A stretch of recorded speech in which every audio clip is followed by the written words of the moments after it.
entonces prácticamente de por vida vas a estar cuadrapléjico. O sea, no hay forma, no va a haber forma de que puedas, pues siquiera tocarte el cabello, ¿no? Mover tus manos.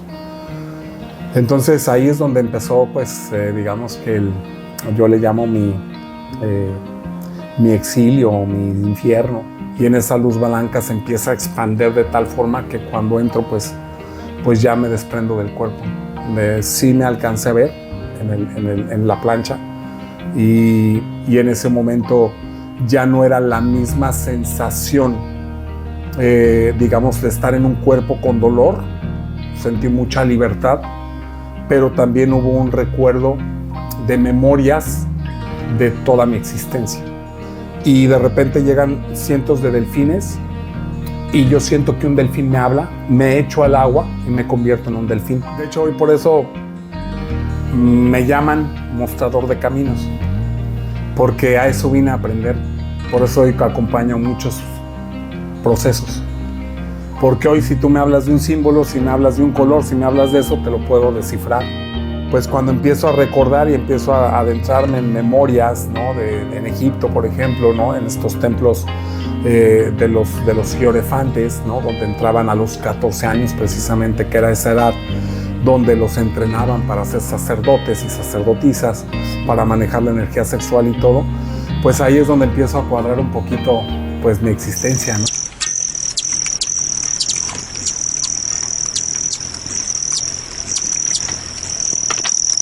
Querida familia, muy buen día. Bienvenidos y bienvenidas a una entrevista más del podcast. Estoy muy contento el día de hoy de estar en Playa del Carmen, en Somos Avalon Riviera Maya.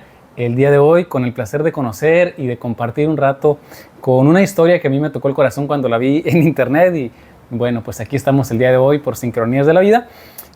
Juan Manuel, pues muchas gracias por aceptar esta entrevista. Querido Eric, muchas gracias y gracias ahí a todos los que nos están viendo. Bienvenidos a este gran podcast que sin duda les dejará un gran mensaje.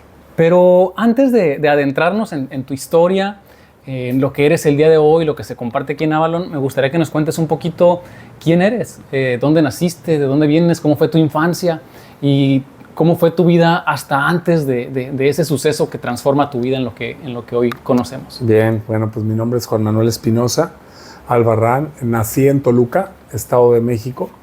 Pero bueno, mi papá, al ser militar, nos fuimos muy temprano, a los meses, a Cortázar, Guanajuato, y luego a Irapuato, Guanajuato. Mi infancia pues fue, la verdad, maravillosa, la disfruté mucho. Creo que fuimos una familia muy unida. Tengo 2 hermanos, mi mamá que se dedicaba a la casa y mi padre militar. Así que, bueno, pues también al crecer con las armas, pues desde el chavito, pues me gustaba mucho la cacería, ¿no? Entonces, como a los 10 años me entra este recuerdo de ser cazador, y ahí fue muy bonito porque lo recuerdo mucho, ya que ahí me empecé a conectar mucho con las aves y tuve la fortuna de tener halcones, águilas, búhos desde los 10 años. Entonces también ahí me adentré al arte de la cetrería y yo digo que de los 10 a los 14 años para mí fue la edad.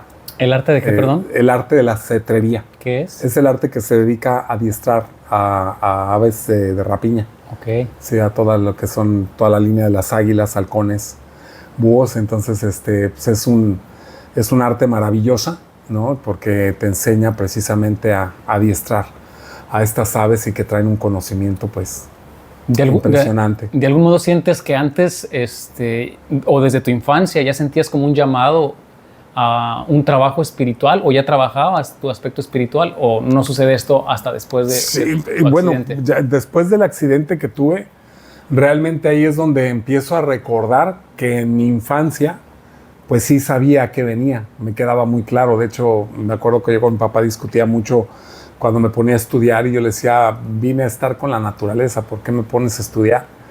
Y todo el tiempo quería estar con mis águilas, con mis halcones, porque pues yo platicaba con ellos, hablaba con ellos. Para mí mi vida era pues subir a los cerros y estar sintiendo el aire, estar conectado con la naturaleza, ¿no? Entonces también me clavaba mucho en las historias de Tarzán.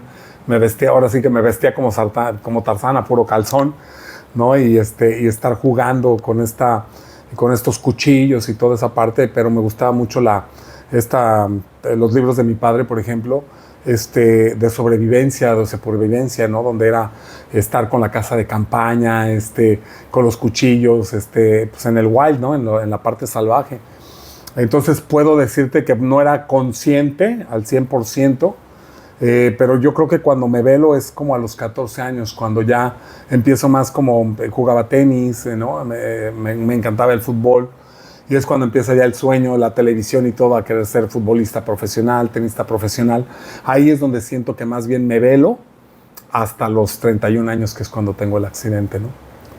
¿Qué consideras? Dices, hay un momento en el que me velo. ¿Qué consideras que desvía tu atención del camino?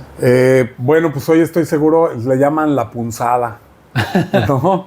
La edad de la punzada, donde de los 13 a los 14 años das ese salto, donde dejas ser realmente un niño, ¿no? Y pasas a la pubertad, donde ya empiezan estas hormonas, ¿no? Este cerebro animal sexual, y que pues no tenemos desafortunadamente una educación sexual, pues es donde empieza, por eso yo le llamo la punzada, ¿no? Donde empiezan ya los sueños húmedos, donde ya empieza, ya la niña ya te empieza a gustar de otra forma, empiezan los amiguitos con las revistas, en aquel entonces Playboy, ¿no? Para mí, ahí es donde yo ya recuerdo, ¿no? Cuando ya me puse a ver un poquito mi pasado, ahí es donde recuerdo que en la secundaria es cuando empiezo yo a velarme, ¿no? Cuando a mí me daba mucho miedo, por ejemplo, esta parte de cuando se hablaba de la masturbación, de las revistas, y algo me decía como que pues no era por ahí, ¿no? No estaba consciente, ¿no? Repito. Pero pues cuando empiezo a recordar y empiezo a adentrarme en memorias, ¿no? En Egipto, por ejemplo, ¿no? En estos templos de los hierofantes, ¿no? Donde entraban a los 14 años precisamente, que era esa edad donde los entrenaban para ser sacerdotes y sacerdotisas, para manejar la energía sexual y todo, pues ahí es donde empiezo a cuadrar un poquito pues mi existencia, ¿no? Antes de llegar a esos recuerdos tan increíbles que ahorita nos estarás contando, platícame hasta tus 30 años, antes de los 30, ¿qué estudiaste, te casaste? ¿Cómo sucede tu vida hasta antes de ese momento? ¿A qué te dedicabas? Bien. ¿Cómo era tu vida? Sí, para pues, entender en un contexto, no ahorita que nos cuentes todo lo que nos vas a contar, entender quién eras antes y después sí. de este suceso. Bueno, pues cuando llego a la prepa es cuando decido y hablo con mi papá para que me permitiera ser futbolista profesional. Ahora sí que ahí tuve que decidir porque eran mis exámenes finales de la preparatoria y habían hecho, en aquel entonces vivía en Morelia, Michoacán, y mi sueño era ser futbolista profesional. Entonces elegí irme mejor a las pruebas para ser futbolista y dejé la preparatoria. Mi papá, obviamente, que también como jugó fútbol, pues era también uno de sus sueños que no había cumplido, entonces él dijo, pues va, te apoyo y dale, ¿no? Entonces, pues todo iba muy bien hasta que en una jugada, en un entrenamiento, me lesionó la rodilla.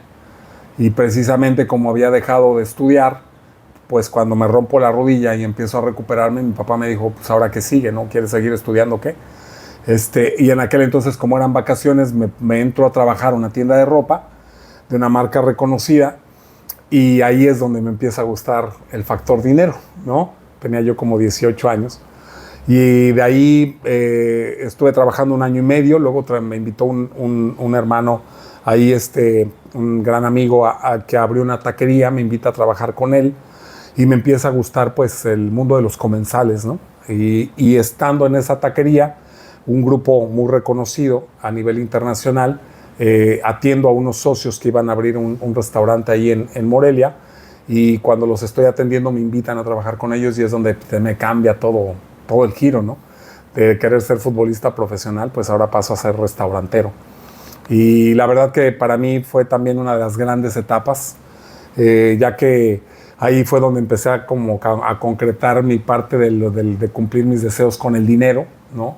Y aparte trabajar en este grupo, pues es un grupo lleno de fiesta, lleno de mucha diversión. Entonces ahí digamos que fue mi carrera como restaurantero. entré desde abajo. Bueno, en Morelia pues tuve la fortuna por exámenes psicométricos y todo que di con el perfil para ser gerente.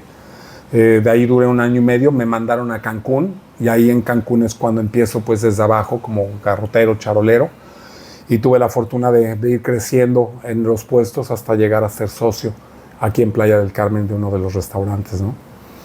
Entonces para mí pues fue un crecimiento bien importante, ¿no? Porque dentro de estos restaurantes pues ahí es donde a los 31 años, que ya llevaba de los 21 a los 31, llevaba 10 años en el grupo, había crecido pues la verdad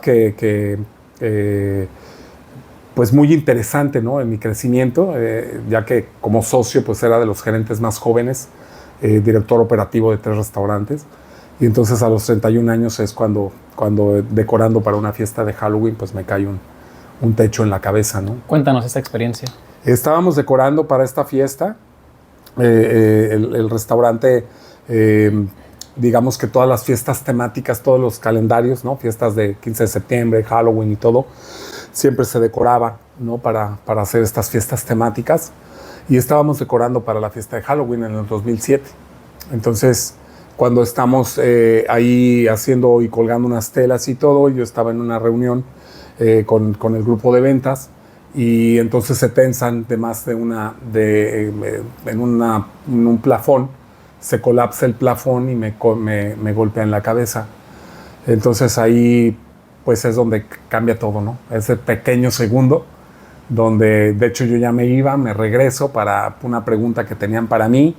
Cuando escucho nada más un grito de cuidado, pues nada más volteo y ya venía cayendo el techo y de ahí pues se borra la memoria, ¿no?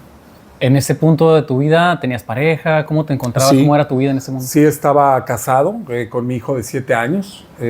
Ahí con mi ex esposa trabajábamos juntos para el grupo, un restaurantero.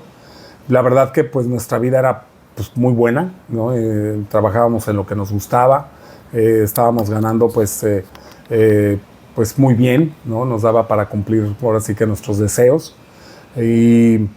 Y bueno, pues cuando viene toda esta experiencia, pues todo se pierde, todo se rompe, ¿no? Porque pues es una experiencia muy, muy frustrante, muy dolorosa, ya que se colapsa todo, y más por la circunstancia en la cual fue el accidente y que quedó en un estado cuadraplégico, ¿no? Digamos que es nada más la capacidad de mover los ojos, es como un estado vegetal. Pues no hay menús en un matrimonio, no hay manuales en un matrimonio de hágase en caso de emergencia, ¿no? Entonces obviamente que ahí pues cambia todo, cambian planes, cambian todo. Después de salir de terapia intensiva de 1 mes y medio, regresar a Morelia, pues yo no me sentía como a gusto por el clima y tomo la decisión de venirme para acá, para Playa del Carmen. Pues ella me apoya para llegar acá, pero pues sí tomamos la decisión pues de cada quien tomar como su camino, ¿no? Su andar. ¿Recuerdas lo que sucede en el momento exacto en el que se apaga la luz, justo que dices, cae el techo, y qué sucede en ese momento dentro de ti? Bueno, primero fue un pitido grandísimo, ensordecedor, y automáticamente empecé a asfixiarme, ya que al momento que cae el techo, la vértebra se mueve, C4, C5, y en ese momento se pellizca la médula espinal. Entonces, cuando hay un pellizcamiento y una sección medular, pues del nivel de la vértebra se pierde la movilidad. Entonces yo quedé prensado con una mesa, ¿no? Entre una silla que se rompió, quedó prensado porque el techo, como eran unas vigas, quedó ahí prensado, y yo nada más me acuerdo que pues eso, nada más escuchaba gritos. Ya después me fueron como platicando la historia, ¿no? Que quedó prensado y no podían levantar las vigas, entonces tuvieron que esperar a un ferry que le llegara, y pues fueron pues al parecer como más de 50 personas levantando las vigas, y se dice que cuando levanta las vigas caigo yo y pues ya estaba todo abierto de la cabeza.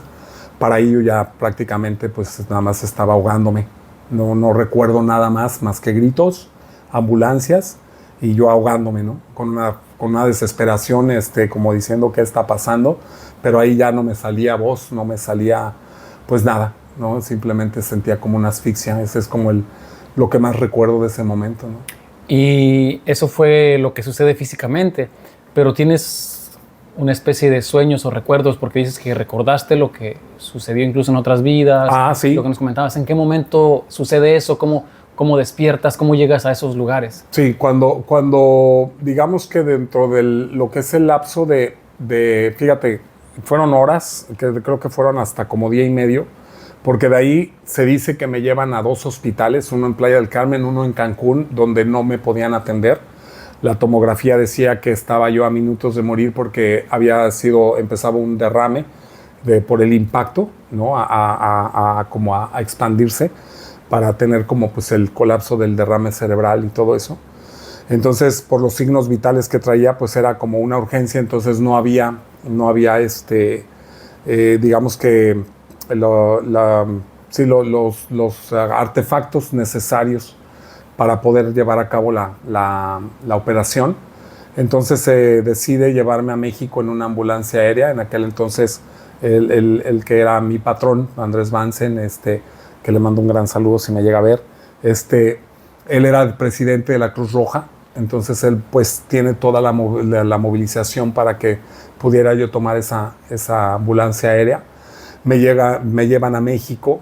Llegando a México estuve en uno de los hospitales que al parecer no estaba yo dentro de ese seguro. Y digo ese hospital que no me quieren atender por el seguro porque ahí es donde tengo la experiencia de la muerte, ¿no? Ahí donde estaba esperando en la plancha es donde empieza a llegar una sensación de esta asfixia que yo traía. Empieza mi corazón a latir muy fuerte. ¿Cuánto tiempo había pasado del accidente? Pues te digo, creo que tengo entendido que como día y medio, más o menos, como un día, porque recuerdo que fue el 31 y yo para el día 1 o 2 ya me habían operado en otro hospital, es lo que tengo entendido. Cuando pasa esto y empiezo a sentir esta sensación de muerte, y digo esta sensación de muerte porque la conciencia te avisa, la conciencia te dice, bueno, pues prepárate, es tiempo de irnos, ¿no? Es como un diálogo interno. En ese momento empiezo a sentir que mi corazón empieza a colapsar, tengo mucho miedo, me empezó a dar mucho miedo, empecé como a llorar, a decir no quiero morir, empieza mi corazón a dejar de latir, ¿no? Hasta el grado donde empieza a latir muy despacio.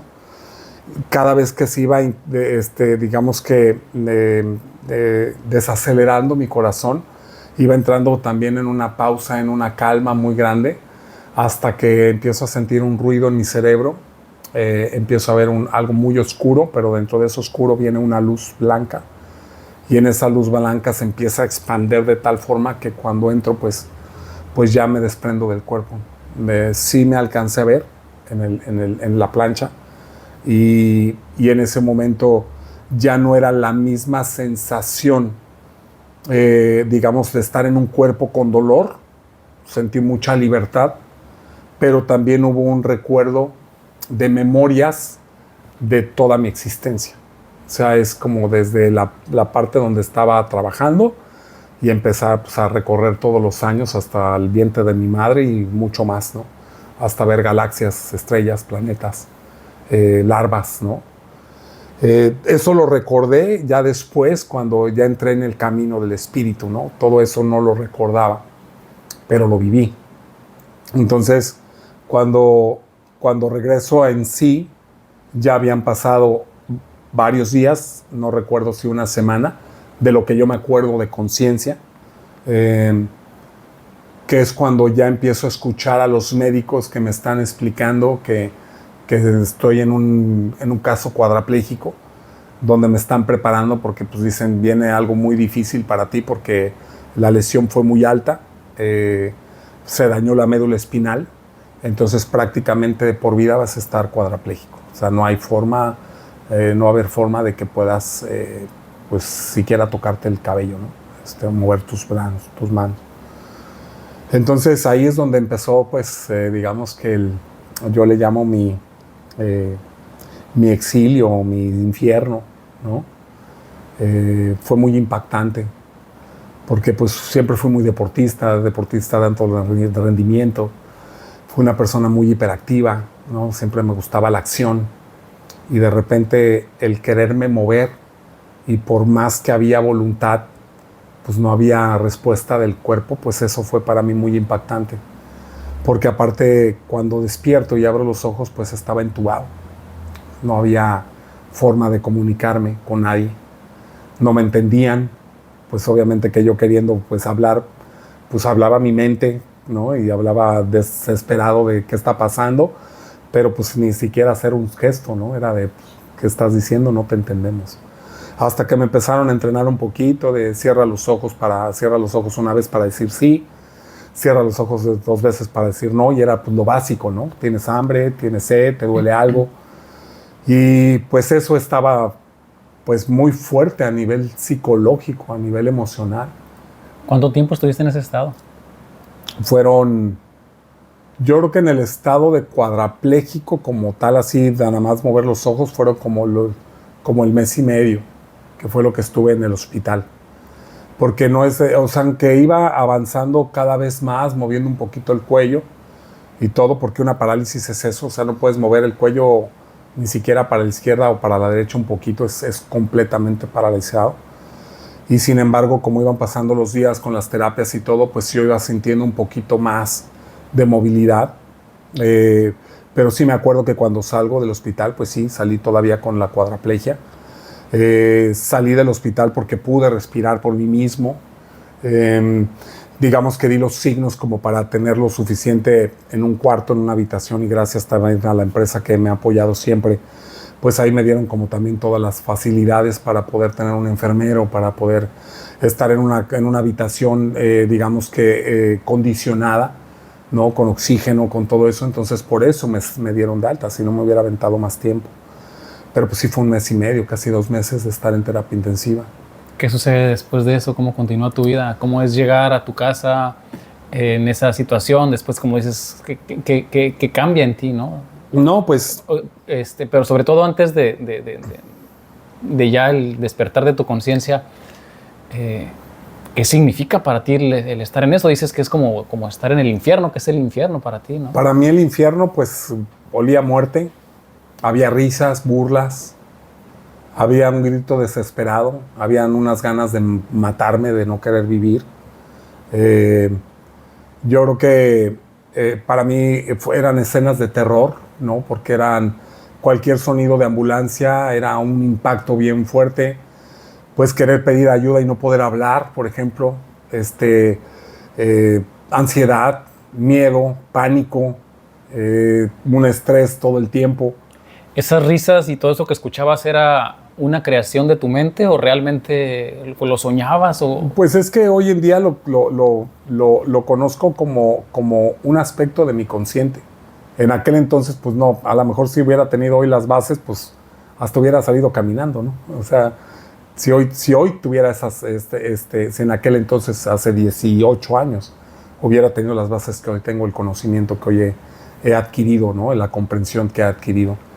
Precisamente porque al momento de conocer estos planos dimensionales o estos planos de conciencia, pues hubiera podido decir, ok, ahorita estoy en la franconsciencia, voy, me meto, me concentro y respiro. En aquel entonces no había nada. Entonces cuando yo digo risas, imágenes y todo, es porque hay un estado de miedo, y en ese estado de miedo pues hay egregores, y estando en un hospital pues hay muchísimas larvas energéticas, parásitos energéticos. Hay mucho en juego que en aquel entonces pues ni me pasaba por la mente. Lo que sí agradezco es que en aquel entonces pues tengo una tía que ya ella estaba en el camino. Yo me acuerdo que me ponía grabaciones, me ponía cristales, me ponía como muchas cosas, y yo me acuerdo que en esas grabaciones pues era como respira profundo, ¿sabes? Pero pues, no tenía yo el conocimiento suficiente para poder entender qué estaba pasando a nivel psicológico. ¿Pensaste en renunciar a la vida? Sí, por supuesto. Sí, varias veces. Yo creo que todos los días. ¿Por qué? Porque la parte postraumática de un accidente y, por ejemplo, teniendo traqueotomía, pues imagínate que la traqueotomía, aparte fue un fumador activo durante muchos años, llegué a fumar 3 cajetillas de cigarro. Entonces, el nivel y la cantidad de flemas que yo traía en los pulmones era muchísima. Entonces, cuando hay una traqueotomía, así como respiramos con la nariz, pues estás respirando con el hoyo que tienes en la ¿cómo se llama? En la laringe, ¿no? En este tracto de respiratorio. Entonces estaba respirando con mi cuello, literalmente. Entonces cada flema que venía se tapaba el tubito, entonces tenían que meterme un tubo de extracción para poder sacar las flemas.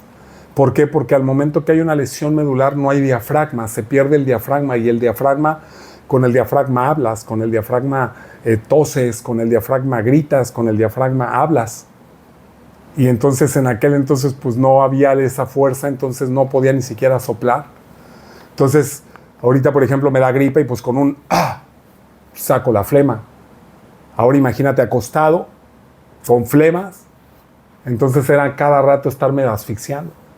Entonces llegaba un momento de decir, por favor, ya no quiero vivir, ¿no? Pero cuando la mente, hay diferentes personalidades viviendo en una misma conciencia, por eso es cuando digo, había risas y todo, ¿no? Porque una parte pues estaba burlando, otra parte decía, pues sí, ¿cómo le vas a hacer? A ver, ¿cómo te quieres matar?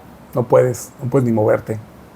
Entonces era un ataque constante, ¿no? De mi propia psique. Entonces, ¿sentías pues, miedo? Pánico, miedo, frustración, enojo, ¿no? O sea, era un cúmulo de emociones que se disparaban cada instante. Entonces, por consiguiente, pues estaba tratado con Rivotril, que es uno de los, creo que de los, ¿cómo se llaman? Que usan en los psiquiátricos.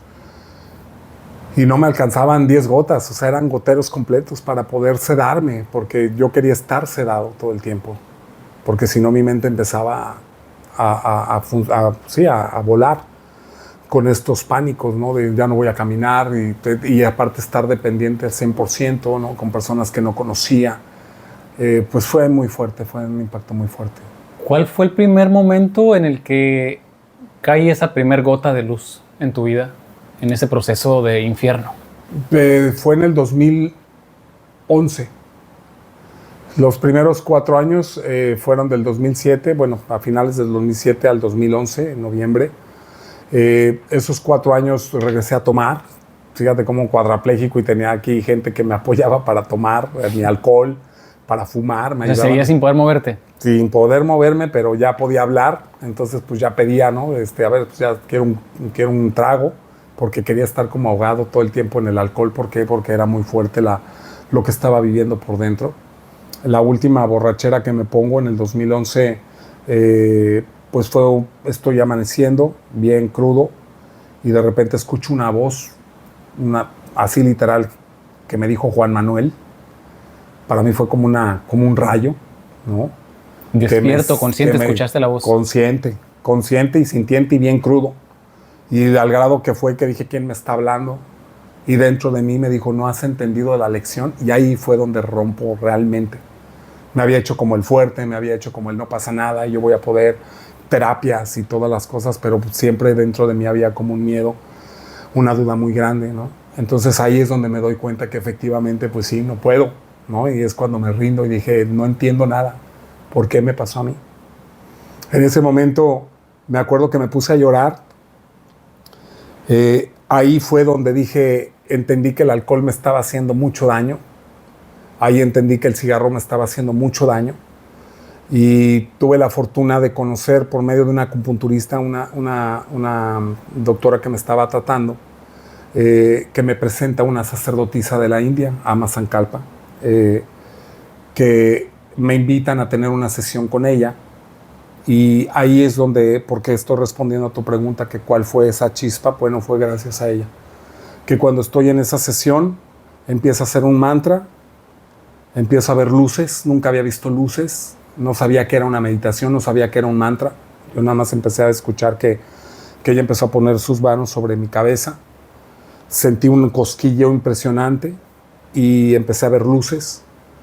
Y me conecté muy bonito con ella. Entonces cuando me dice ella, ¿qué deseas? Le digo, pues uno de mis grandes deseos es volver a caminar y sé que lo voy a lograr. No sé cuánto tiempo me va a tomar, pero lo voy a hacer. Entonces ella se conectó tanto con lo que le dije que me dijo, si me permites te voy a guiar.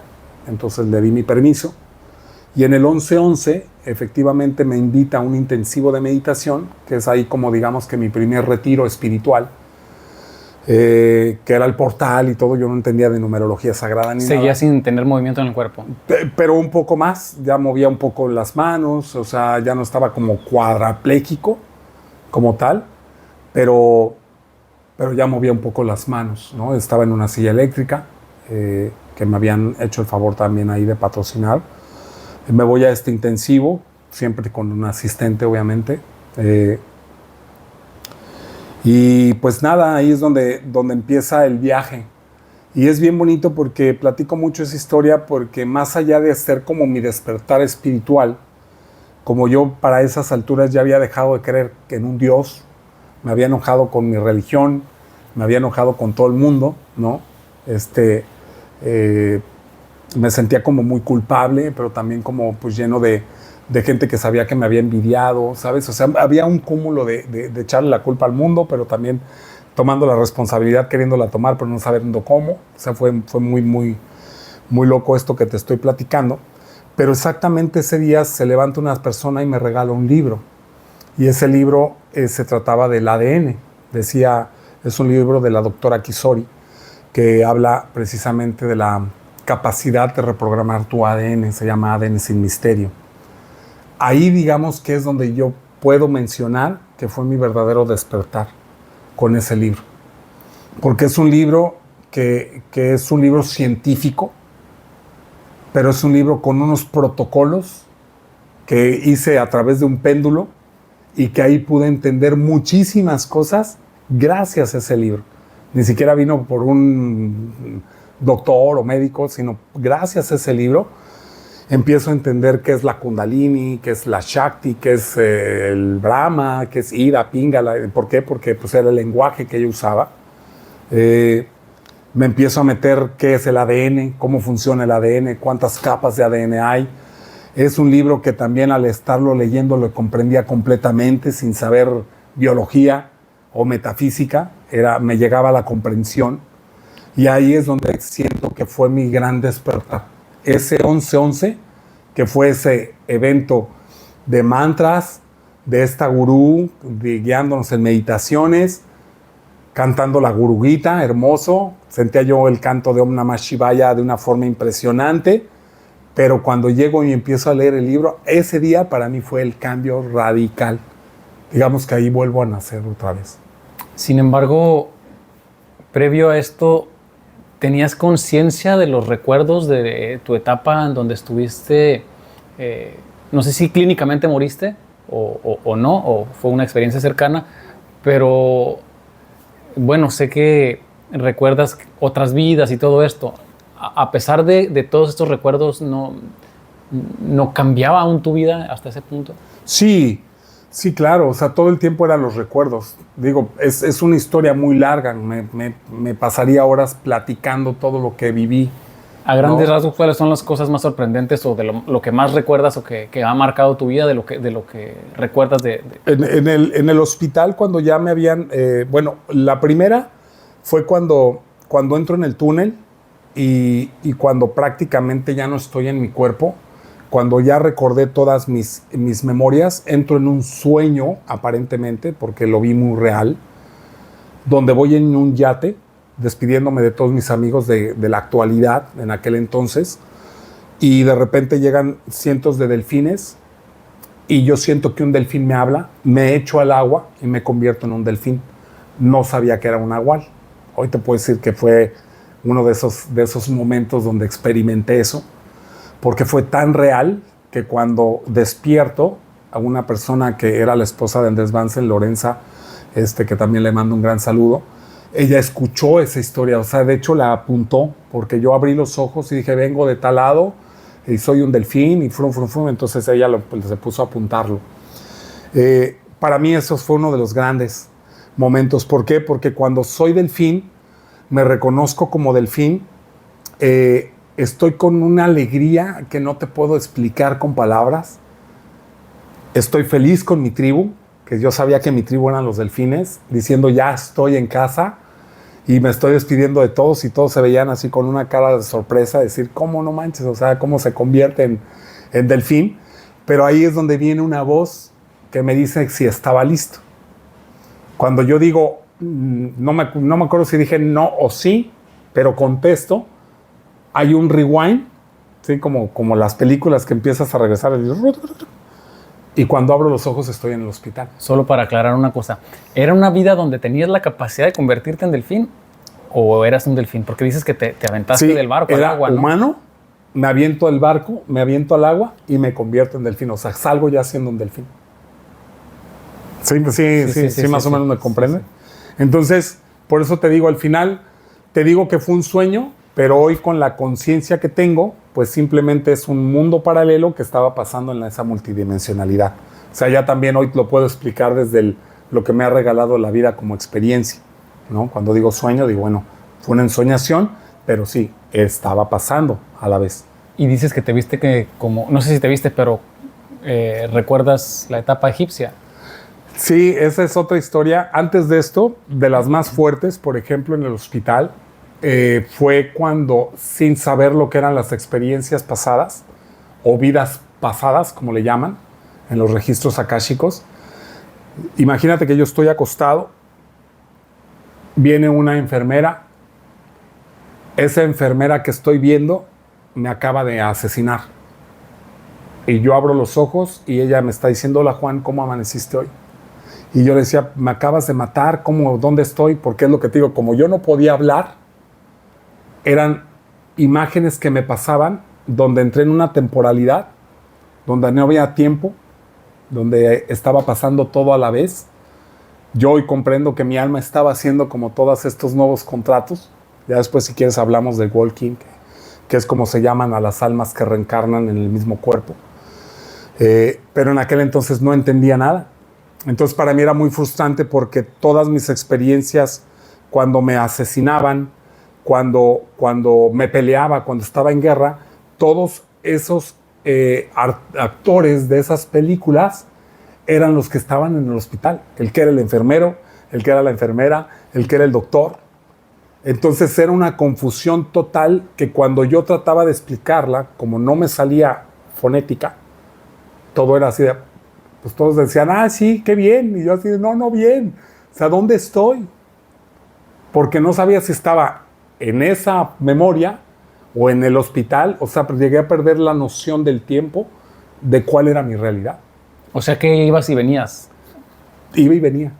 Y fíjate qué bonito que haces esa pregunta, porque exactamente cuando me ponían cierto medicamento, era cuando entraba, me inducían a ese sueño, pero siempre empezaba con una música en específico. Y no sé si has visto esas lámparas que son como de mercurio, que se van moviendo como que son rojas o verdes, y que van moviendo las burbujas. Haz de cuenta que entraba en esa memoria, así como en esa imagen, y entraba y de repente, en la selva, o en Brasil, o me estaban dando un sable, o estaba hablando con Dios y estaba diciéndole, ay, qué bonito está aquí, o me estaba peleando con el infierno y con el diablo, y el diablo me decía, ya estás muerto, y yo decía, no, pues porque soy eterno. Así, todo el tiempo durante un mes y medio. Explícame esa palabra que utilizaste para describir la capacidad que tenemos de renacer o reencarnar en el mismo cuerpo. Bien, a eso se le llama walking. La ciencia ya lo reconoce como un walking. Un walking es cuando hay un accidente, digamos que hay un propósito del alma y el alma tiene cierta misión y cierto propósito. Cuando el alma se está desviando de su propósito, vienen ciertos llamados de atención. Eso lo explica la ley de los accidentes, ¿no? Yo fui desde niño un chico muy accidentado, ¿no? Me desmayaba, me caía, me chocaba, me caía de la bicicleta. Siempre fue como muy accidentada mi vida. Entonces, cuando viene un evento de varias llamadas de atención, mi primera llamada de atención fue un accidente en moto en el 2005. En el 2006 fue un accidente en carretera. Y en el 2007 fue este techo en la cabeza. Yo no entendía de llamados. Para mí era... De hecho, ya el segundo fue como que dije, qué raro, ¿por qué me está pasando eso? Y aparte, siempre cerca la fecha de Halloween, ¿sabes? Entonces ahí fue cuando ya se me hizo raro, sin saber que ya el siguiente año pues ya me esperaba pues esta buena. La de veras. La de veras. Esa o sea, no había otra forma para poder yo retomar el camino de mi alma. En el momento donde empiezo a tener como estas experiencias digamos que donde estoy en el hospital, donde te digo que estoy teniendo como todas estas vivencias a la vez, hoy lo entiendo como que el alma está haciendo un nuevo contrato. Ese nuevo contrato cuando estaba haciendo mi alma es cuando médicamente, digamos, y eso fue porque el doctor Gonzalo Solís, que él es el que me salva la vida, él me cuenta que cuando él estaba en Cabildo, todos decían, déjalo, ya está. O sea, ya no hay nada que hacer, porque ya estaba inducido, digamos, en coma. Pero clínicamente para ellos, o sea, es como, o sea, ya está conectado, pero pues ya está artificial. O sea, él ahorita lo desconectamos, ya no está. Entonces él comenta que sintió una sensación y cuando él me va a ver, dice que literal abrí los ojos y nada más le saqué como con el vaho, le dije, sálvame. Y en ese momento, como él pues está muy bien parado en Los Ángeles, ahí en un hospital de México, pues en ese momento él mueve a todos, a todo el cabildo que había dicho que no, me meten a quirófano y es cuando ellos me rescatan. ¿Sí me explico? Por eso no te sé decir si hay un documento que clínicamente estuve muerto. La experiencia que tuve con las experiencias cercanas a la muerte y gente que han tenido este traspaso, pues es la misma. Es una narración que es muy específica. Lo viví, lo recuerdo perfectamente. Entonces el walking, lo que trata el walking es que cuando hay un desprendimiento del alma, que es parcial, digamos, cuando es total, pues ya no regresas. ¿Sí me explico? Es parcial porque el alma agarra, entra en esa multidimensionalidad y empieza a hacer un contrato nuevo. En ese contrato nuevo al alma le dicen, ¿sabes qué? Digo, lo voy a narrar muy mundanamente, ¿sí? Muy mundanamente. El alma se para ante un concilio, que es el concilio kármico, y entonces el concilio kármico le dice, a ver, Juan Manuel, pues tu alma tiene este récord, ¿sabes? Y ya estabas ya ahorita en este ámbito restaurantero, tu vida estaba así, tal. ¿Qué quieres? ¿Quieres desencarnar? Porque ya estás. Ahorita ya estás parcialmente, ya estás fuera de tu cuerpo. ¿O quieres regresar al mismo cuerpo para cumplir tu propósito? En ese momento el alma está viendo prácticamente como es, pasado, presente y futuro. El alma dice, no, pues ¿sabes qué? Es que si desencarno, pues voy a perder toda mi maestría que contiene la conciencia. Nada más que claro. Este chavo, Juan Manuel, pues no le alcanzó. Discúlpenlo, ¿no? Pues aguántenlo. Estaba medio güeycillo, entonces aguántenlo un poquito, denle una oportunidad. ¿Qué tal si sí rescata su memoria? Entonces el alma dice, pues voy, pero le dicen, pues sí, pero vas a quedar cuadrapléjico.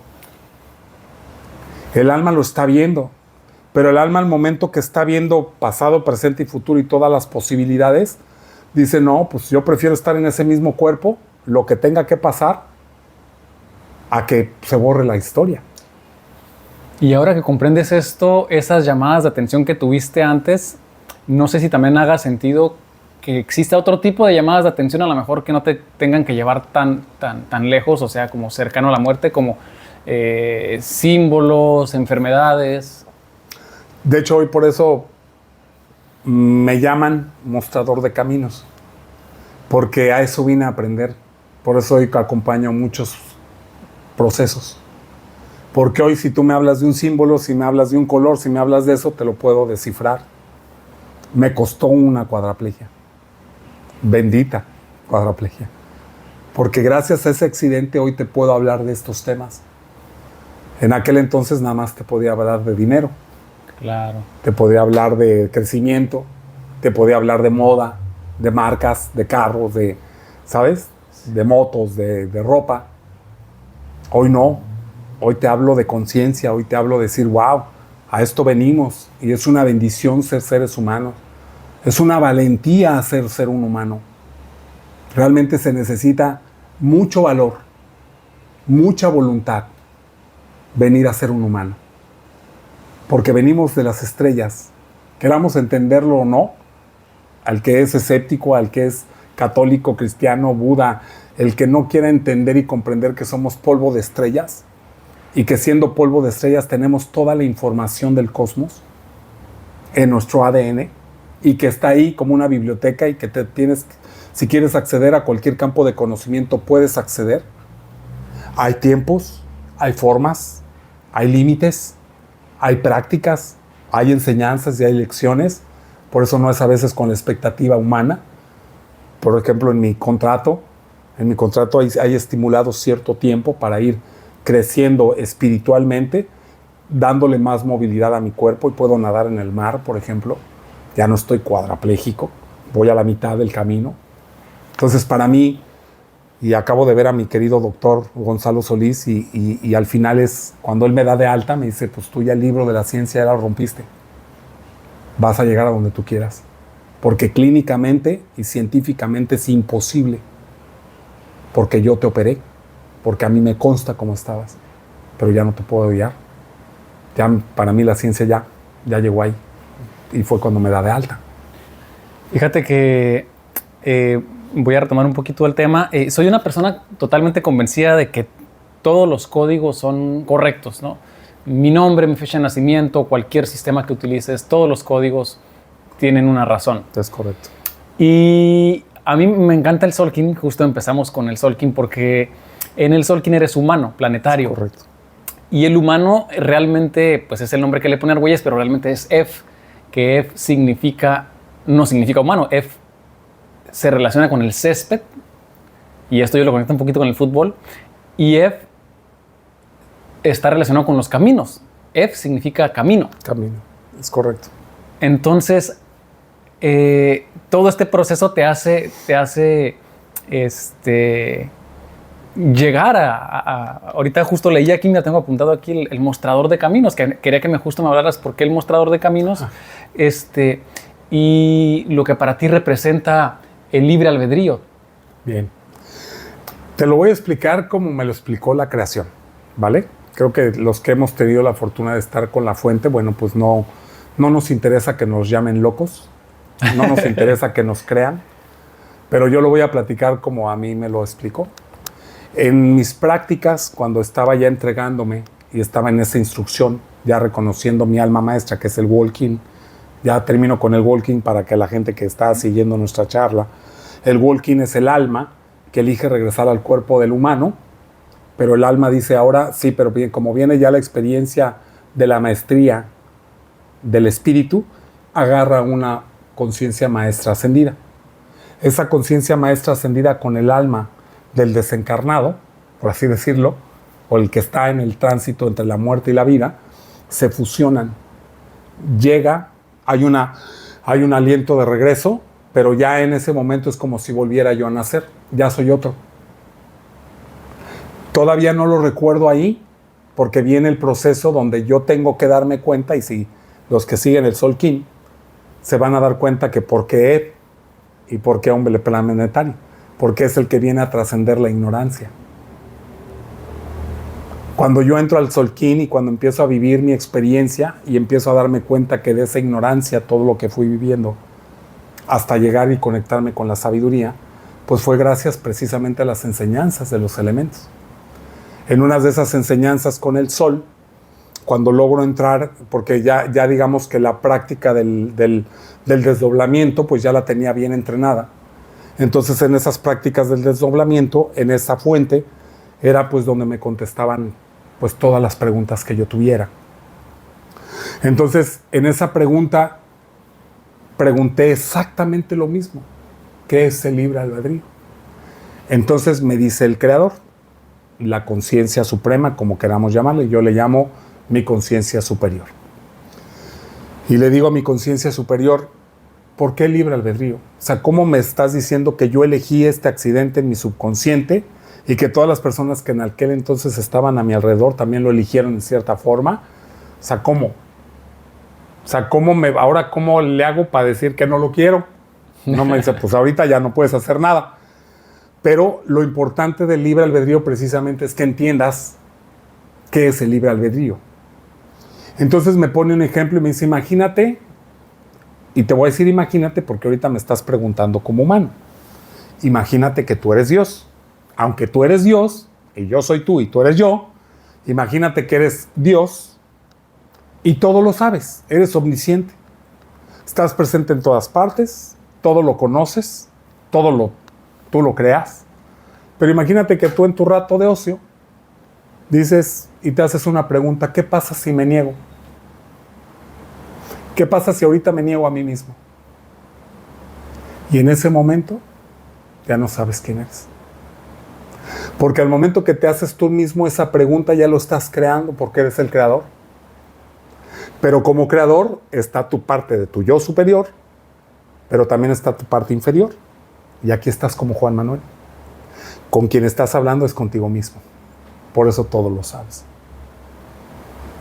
Entonces tu libre albedrío es necesario porque tú te impones una duda de quién eres, porque dudas de quién eres, y entonces bajas a la tierra para recordar quién eres. Y ese es el libre albedrío. Decidir y elegir si eres Dios o no eres. Elegir vivir o morir. Y eso lo tienes que hacer tú desde una conciencia. Si tú esa conciencia la empiezas a usar como un, digamos, como un centro de atención de tus otros aspectos del consciente, entonces tu subconsciente lo vas a traer a la conciencia.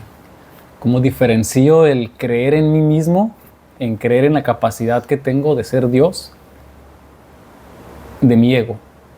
Bien, para mí el ego, al ser ego, y mucha gente se confunde porque ignora que el ego es una palabra que significa yo. Sin ego, sin yo, no puedo ser. Y hoy estamos peleados con el ego. No lo queremos ver, porque el ego ya no lo pusieron que es bien malo. ¿Ah? Claro. Para mí el ego, cuando yo estoy en ego, es en la parte donde dudo, donde me enojo, donde critico. Ahí estoy siendo egoico. Donde me comparo, donde envidio,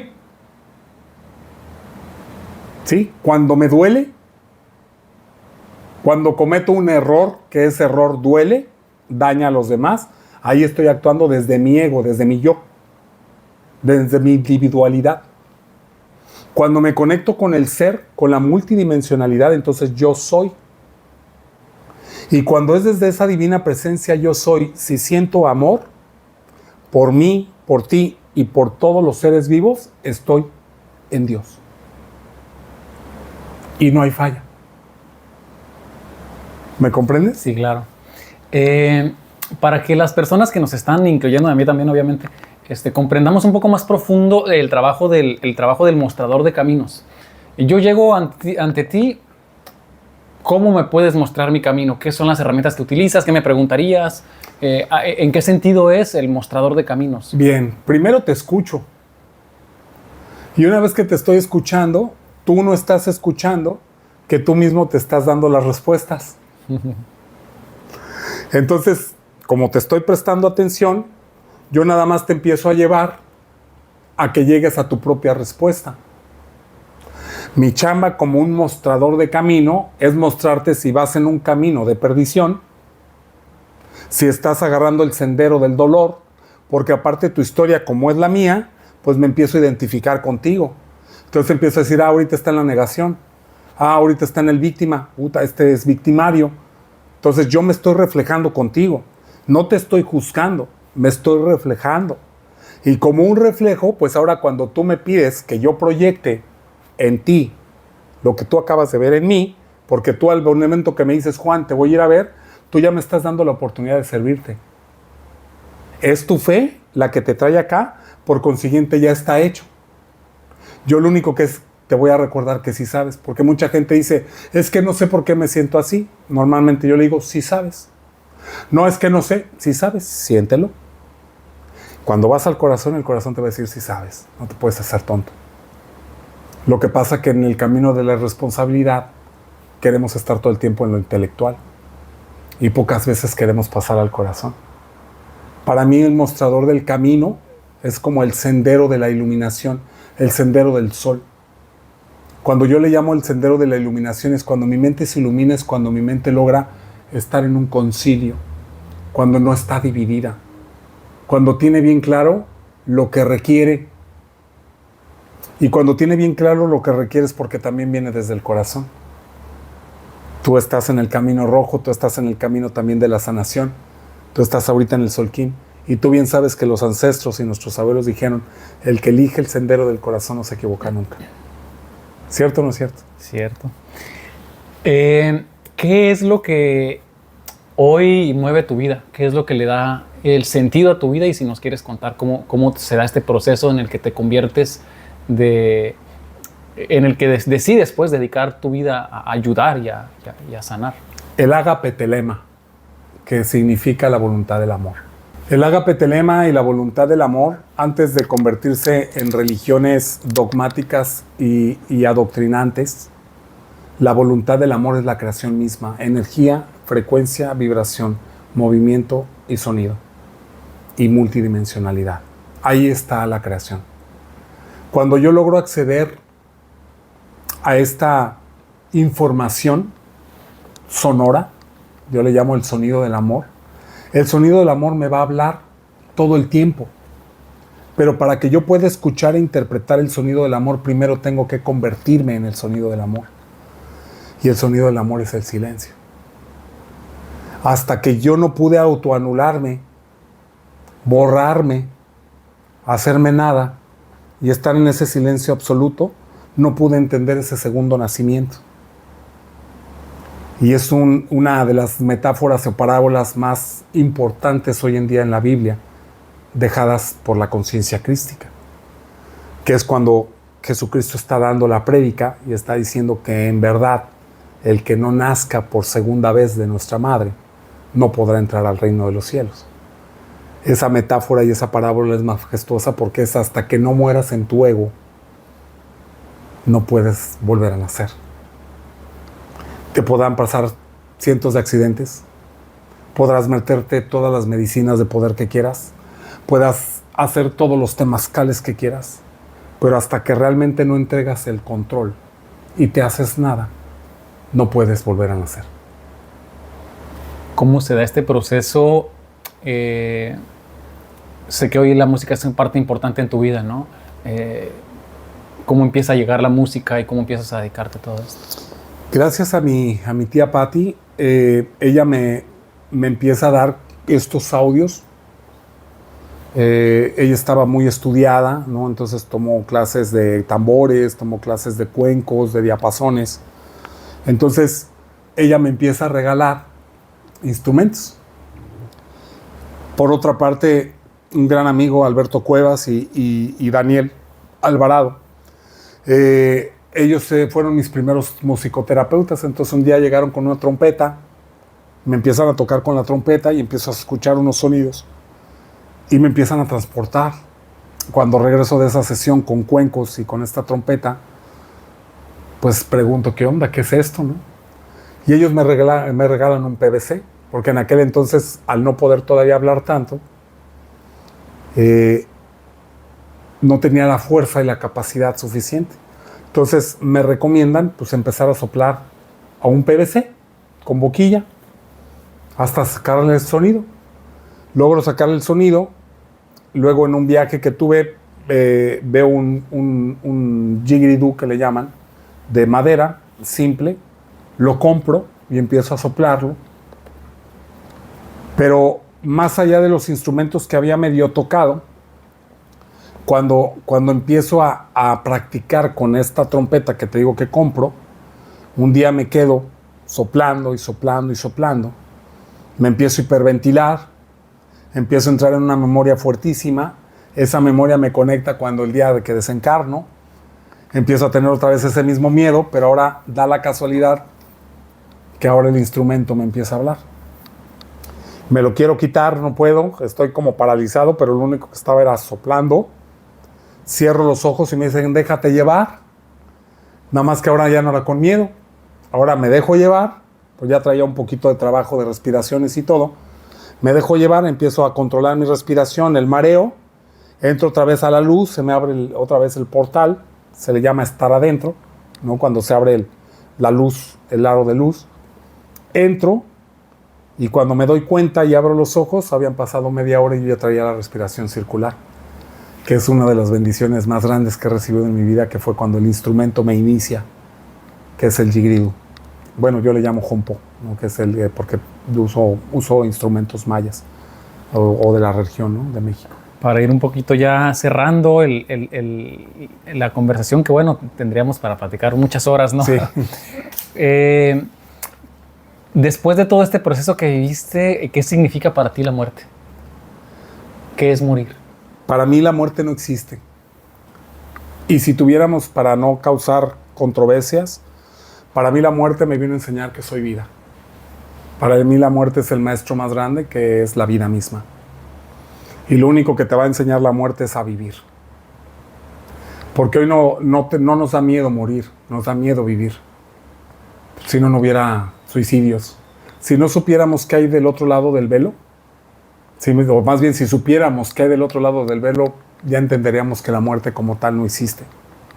Entonces, a eso que le llamamos muerte no es más que el maestro de la vida. Para mí eso es. ¿Para qué estamos aquí?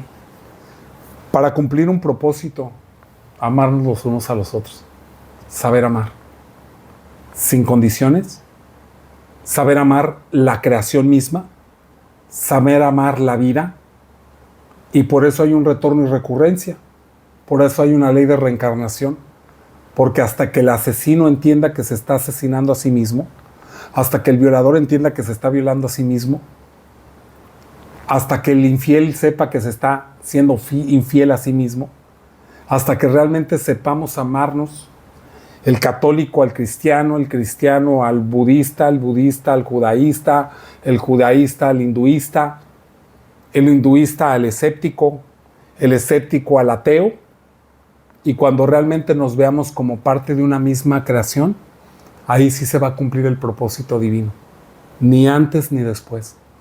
Nos tenga que costar que nos corten piernas, brazos, estar cuadraplégicos, tener cánceres terminales, metástasis, renacer y renacer y renacer hasta que entendamos que somos inmortales y eternos. ¿Qué significa para ti el no tener la capacidad de caminar? Pues, ¿hasta qué punto te sientes limitado y hasta qué punto es para ti esta enseñanza de vida, ¿no? ¿Qué ha significado para ti esto? ¿Y qué le dirías a quienes están en la misma situación? bien, gracias por tus preguntas tan honestas y tan directas, porque eso es lo que se requiere. Para mí la cuadraplegia y estar en una silla de ruedas y estar con un alimentante de caminar me ha regalado el saber volar. Me ha regalado saber que no nada más soy un cuerpo, que este cuerpo físico representa solamente un 6% de 100% de lo que realmente soy. Tuve que entenderlo gracias a una cuadraplegia, sí, pero también es como un reto, es como un testimonio de que no en la vida nada más vienes a caminar por caminar. Muchas veces inclusive me pregunté si caminar a dónde iría. Hoy sí lo sé. Estoy trabajando para ello. Lo estoy visualizando, lo estoy imaginando, lo estoy trabajando en mi físico, en el mar, porque sé que ahorita sí puedo ser capaz de caminar. Pero así como puedo ser capaz de volver a caminar, pues tengo que empezar a reptar, a gatear.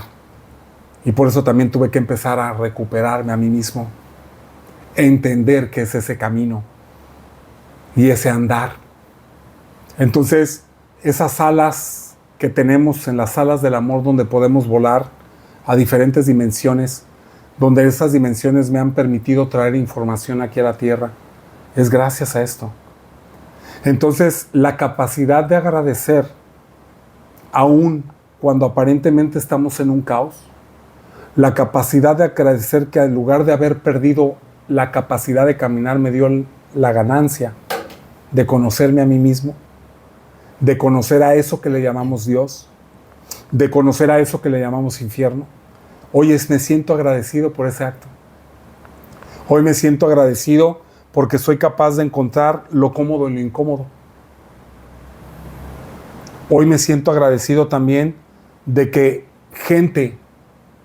personas como mi gran Fer, Estrella, un gran enfermero que fue el que inicia mi camino, mi compañero, ¿no? Que digamos que es el que me echó al hombro, Isaí, Rosita, o sea, todos los familiares que hoy tengo, Juan Guillermo, Uciel, mi querido Antonio, mi querida Ray, mi amada compañera, Malinal, o sea, todas las personas que hoy me ayudan, hoy sé que lo hacen con tanto amor, porque también ellos vienen a servir. Y también vine a saber recibir, porque durante mi vida me puse a dar todo el tiempo, venía a dar, y me costaba mucho trabajo recibir. Y una cuadraplegia me está enseñando la capacidad de dejarme servir, de dejarme atender. Qué profundo mensaje nos estás dando. La vida pues está hecha de latidos, de altibajos. Y pareciera que en el camino espiritual esos altibajos se pronuncian, ¿no? Coméntanos si de pronto todavía regresan esas frustraciones, esos enojos, esos momentos de tristeza, pero más que eso, ¿qué es lo que en esos momentos el día de hoy te hace seguir de pie? ¿Qué es lo que el día de hoy te hace seguir con la frente en alto? ¿Qué es lo que te saca, ¿no? de esos momentos? Creo que la capacidad del entendimiento de las frecuencias es lo que me ha dado salirme de esas matrices llamadas tristeza, alegría, muerte, vida. Entender la frecuencia vibratoria del miedo y entender la frecuencia vibratoria del amor, entender la frecuencia vibratoria de la neutralidad, eso me ha dado el entendimiento y la comprensión de poder mantenerme en un equilibrio constante. Ese es el camino del medio. Para mí ese es el camino verdadero de la espiritualidad, tener la capacidad de conciliar los opuestos. En el momento que yo dejé de ver un problema y lo convertí en una oportunidad, me alejó del dolor y del sufrimiento. Me hizo hacerme responsable de mi realidad. Y si algo en mi realidad me incomoda, ya sé cómo cambiarlo. Entonces se acaba el sufrimiento. Si algo llega a doler, que hoy te puedo decir que llevo años sin esa experiencia de dolor, pues hoy podría saber qué hacer. Por consiguiente, ahora ya no invito al dolor, invito a la oportunidad. Antes de que se convierta en un dolor, que es el síntoma, bendito síntoma antes de la enfermedad, esa punzada en la cabeza, hey Juan, estás pensando demasiado, esa herida en el pie, hey Juan, ten cuidado, estás sangrando. Ya no es de ¿por qué estoy sangrando si estoy en el camino espiritual? No. O sea, el camino espiritual es encarna tu humanidad, encarna tu espiritualidad, encarna tu cristificación, encarna tu budista, encarna tu camino rojo. Ese camino del sol, encarna el sol mismo. Entonces, cuando yo encarno esa energía, esa frecuencia, me da entendimiento y comprensión. O sea, no es que todo lo sepa, sé lo necesario. Y cuando me abro al aprendizaje y cuando me abro a la sabiduría, es porque me abro a la experiencia y me atrevo a hacerlo. Entonces, si no puedo caminar, ¿qué sí puedo hacer? Cantar, pues canto. No me culpo porque no puedo caminar o porque tengo una limitante de caminar. Hago lo que puedo ahorita. Y como puedo, ayudo. ¿Sí me explico? Entonces hoy con mi consejo, con mi palabra, con mi canto, con mi rezo, puedo ayudarle a muchas más personas que inclusive antes. En este encarnar, ¿qué entiendes tú por ser humanos? ¿Qué significa ser humanos? Bueno, yo cuando hablo de esto, primero digo que estamos ahorita en esa faceta, en esa fase. Somos ahorita humanos, pero con un intelecto, ¿sí? Pero somos más animales con intelecto, mal llamado humanos. En el momento que nos dejemos de agredir, en el momento que nos dejemos de matar, en el momento de que realmente nos pongamos a respetarnos, en el momento que realmente despertemos el altruismo, el verdadero servir a los demás, en el momento que realmente viva para servir, en ese momento me convierto en un ser humano. Antes no. Si hoy todavía compito, si hoy todavía me encanta ganar y que alguien pierda, soy un animal intelectual. Si estoy en guerras, si estoy en juicio, Si estoy en crítica, soy un animal intelectual, no soy un ser humano. Estoy en el proceso de convertirme en un ser humano. En este proceso de convertirte en ser humano, ha nacido este proyecto, Somos Avalon Riviera Maya. Sí. Cuéntanos qué es Avalon Riviera Maya para quienes nos están viendo y por si alguien quiere, pues obviamente venir a experimentar lo que aquí se vive. Sí, Avalon Riviera Maya, digamos que es una comunidad que está dedicada al desarrollo y a la transformación de la conciencia. La mayor parte de los terapeutas y de las personas que tenemos en formación, personas que ya como tú, que ya tienen un andar, son las personas que nosotros normalmente llamamos para que vengan a compartir sus experiencias, ya que es una plataforma. Yo le llamo el aeropuerto. Llega gente, vuela gente, aterriza gente. Entonces no, precisamente porque no tenemos ningún dogma, ninguna doctrina. Recibimos gente de todo el mundo, de todas las razas, de todas las creencias, de todas las tradiciones, de todas las culturas, porque aquí precisamente nuestra religión es el amor. Digamos que también Avalon se dedica a dar como estas sesiones terapéuticas sonoras. Ya son 5 años ininterrumpidos que hemos llevado en este compartir los domingos 11-11. Es un llamado que tuve muy claro junto con mi amada Ray de poder crear un día de tribu, un día de adoración al sol, de adoración, ¿no? De adorarnos, de respetarnos, de bailarnos, de abrazarnos, de traer a nuestros hijos, de que haya mercadito, impulsando el mercadeo local, la producción local.